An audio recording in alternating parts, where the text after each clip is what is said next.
Greetings to all. Welcome to Future Officers Academy. Today we are going to see the daily current affairs of UPSC August 28th. So today our first topics are Ayush Ministry's notification omitting key rule prohibiting misleading advertisement. So which comes under GS2 social justice. Next other topics are the invisible lives of sanitation workers who clean Mumbai's drains to keep them functional. So which comes under same GS2 social justice. Next on SEBI chairperson's conflicts of interest. So which comes under GS2 as well as 4 under governance and ethics paper. Next OPEC plus output cut may push Indian refiners to source oil from Americas, which we have to know under prelims perspective. Next shines Atacama salt flat sinking due to lithium mining, which we have to know under location. Next editorial analysis, and finally we'll be seeing the international organization topic. So our first topic is about Ayush Ministry's notification omitting key rule prohibiting misleading advertisement. So first we have to know why it is in news. The Supreme Court of India stated a notification issued by the Ministry of Ayush in which Rule 170 of the Drugs and Cosmetics Rules 1945 was omitted. The rules deal with power to take action against objectionable or misleading advertisement about Ayurvedic, Siddha and Unani drugs. So what is drug regulation in India? So we have the Drugs and Cosmetics Act 1940 and Rules 1945. So these have entrusted various responsible to central and state regulators for regulation of drugs and cosmetics. Next, the Central Drugs Standard Control Organization.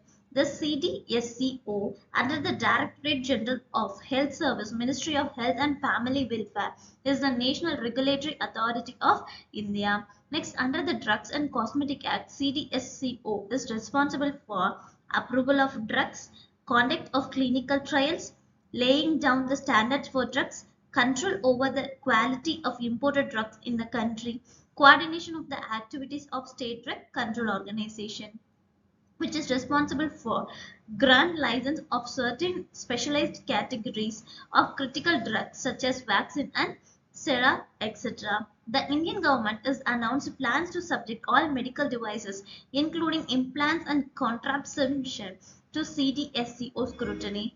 Next, we will be seeing the Drugs Controller General of India. Drugs Controller General of India is the head department of the CDSCO, responsible for approval of license of specified categories of drugs such as blood and blood products, vaccines and sera, etc. in India. The DCGA also sets standards for manufacturing, sales, import and distribution of drugs in India. So with this we have to know about Ayurveda, Siddha and Unani drugs. First, the definition. The Drugs and Cosmetics Act 1940 defines Ayurvedic, Siddha and Unani drugs as medicines that are used internally or externally to treat, prevent, mitigate or diagnose diseases or disorders in humans or animals. Next, their regulations. The Act also established the Ayurvedic, Siddha and Unani Drugs Technical Advisory Board, which sets the standards for these drugs.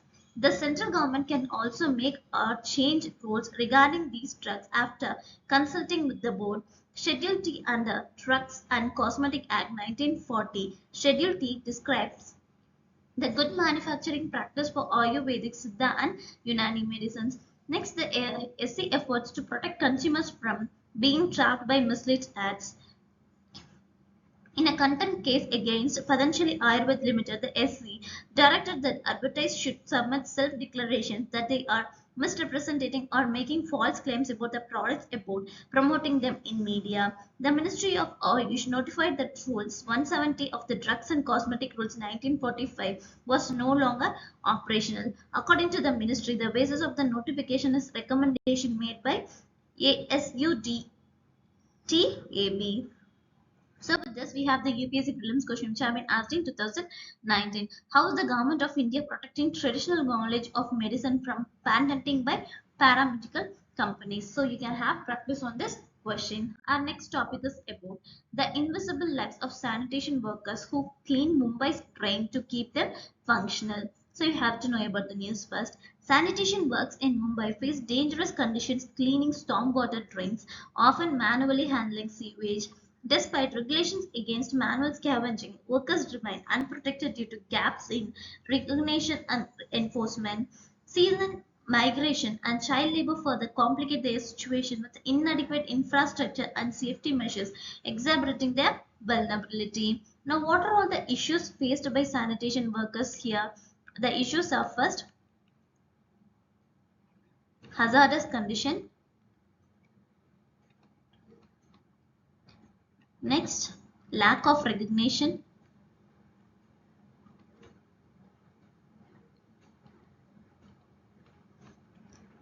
third, regulatory gaps;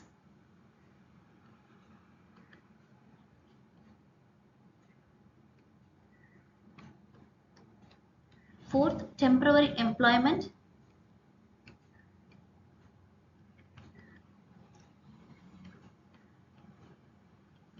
fifth, inadequate safety measures;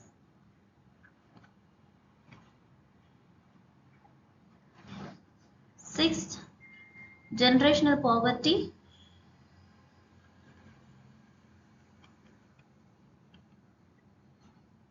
and finally, lack of accountability. So these are the issues faced by them. Now, what are the way forwards can be seen under this? First thing is enforce safety regulations. Next, acknowledge manual scavenging. Acknowledge manual scavenging.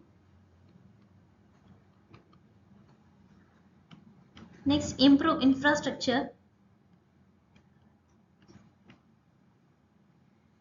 Fourth, support stable employment.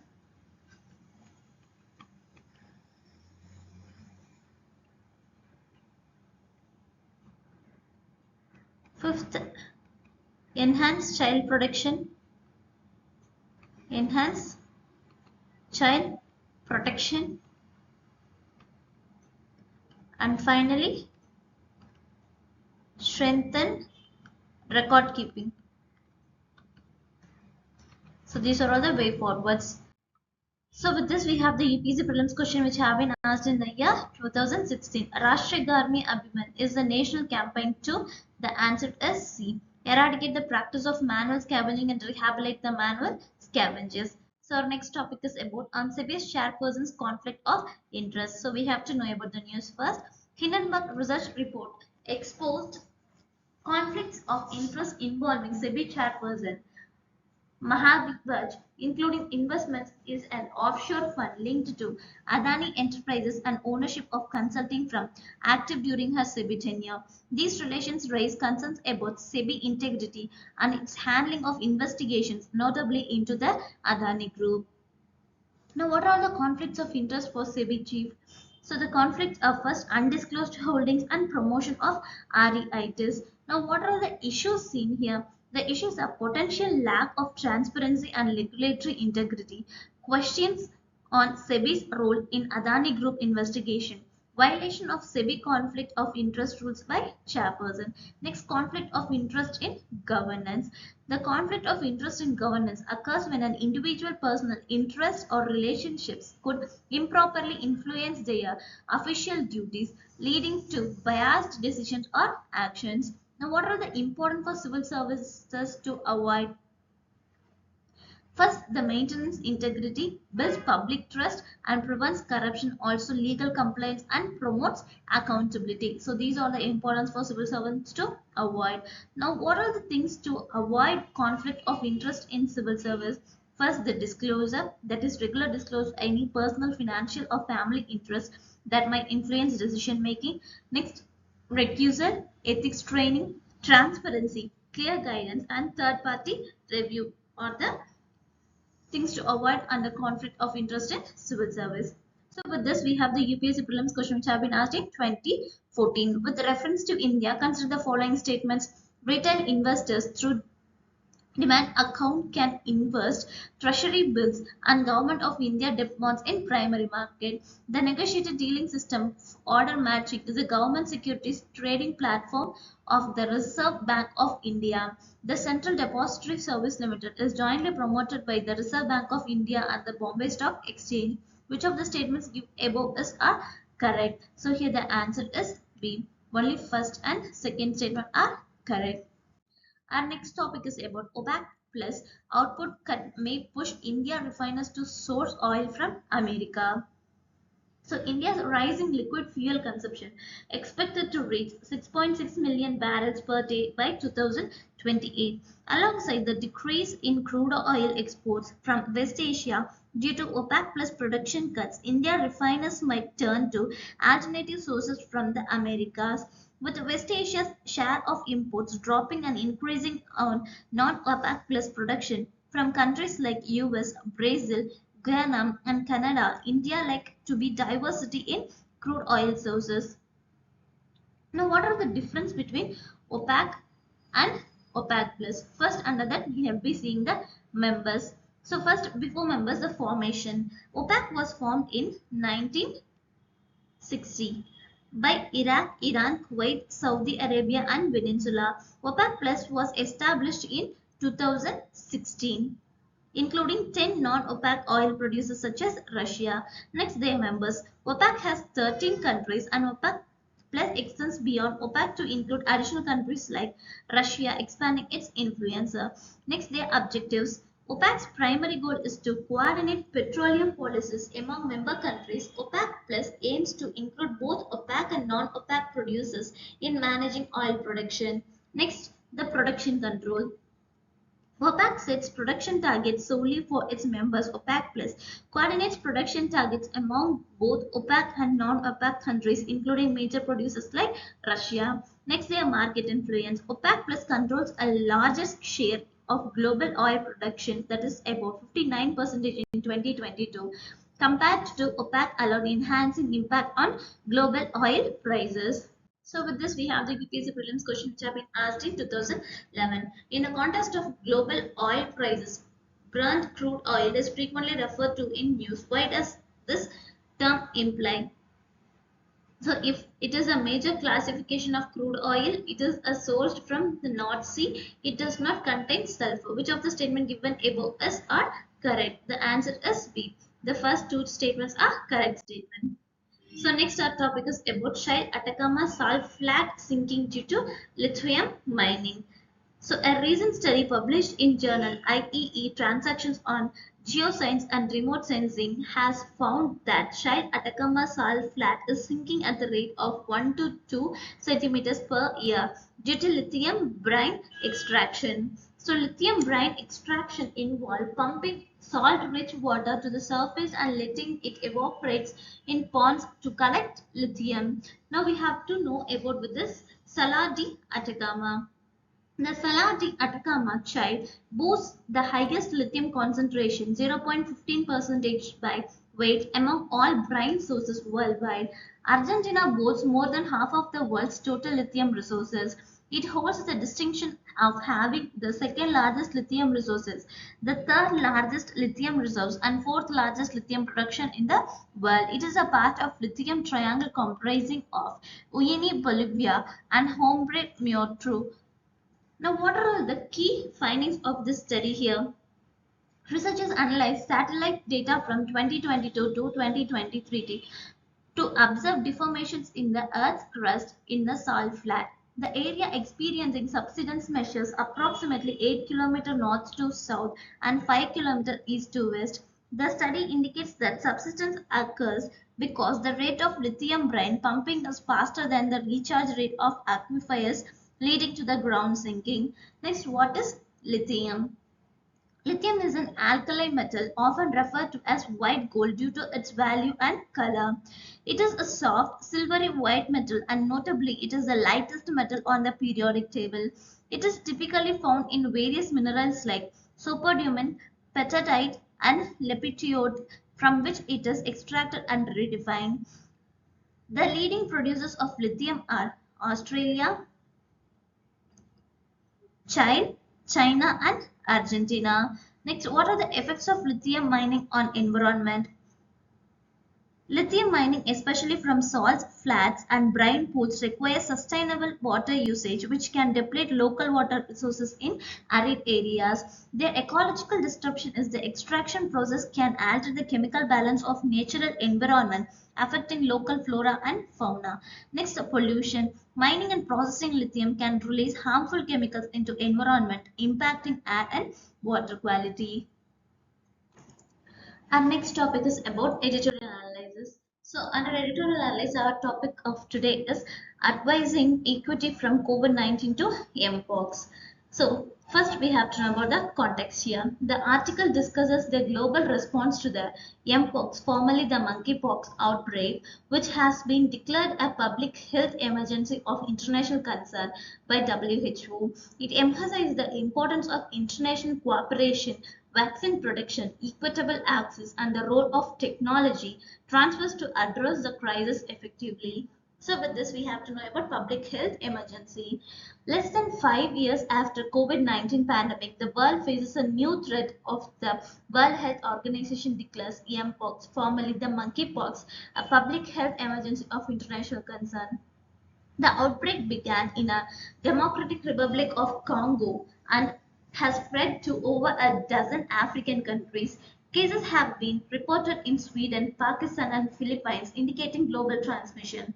This declaration follows the Africa Centers for Disease Control and Prevention declaration a public health emergency of continental security, marking the first instance where both regional and global health emergencies have been declared for the same disease. Now, what is the role of WHO post 2024 IHR amendment scheme? This is the first PHEIC declared since the May 2024 amendments to the International Health Regulation, emphasizing equity at a core principle. Although these reforms takes effort in 2025, WHO role as facilitator of essential medical products during emergencies will be expanded and the global response to the mpox must align with these values.